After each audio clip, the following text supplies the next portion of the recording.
Assalomu alaykum hurmatli obunachilar. Bizning Toshkent, Moskva, Vladimir, Chepaksa va Nijniy Novgorod yo'nalishlari bo'yicha haftada 4 kun dushanba, seshanba, payshanba va juma kunlari, shuningdek Toshkent, Kazan yo'nalishi, Nizhniy va Nijnekamsk yo'nalishlari bo'yicha esa haftada 3 kun seshanba, juma va shanba kunlari davlat tomonidan qo'yilgan avtobus reyslarimiz amalga oshirilmoqda. 18:00 da Toshkent Sabiraxiy avtovokzallaridan jo'nab ketadi.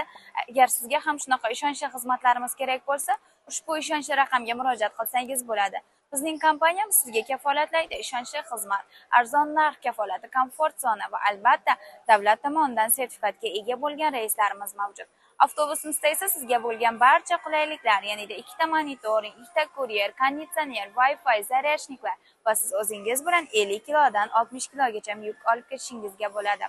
Agar sizga ham shunaqa ishonchli xizmatlarimiz kerak bo'lsa, ushbu nomerga telefon qilsangiz bo'ladi va joylaringizda masofadan turib band qiling. Keyingi efirlarda ko'rishguncha sog' salomat bo'ling. Xayr.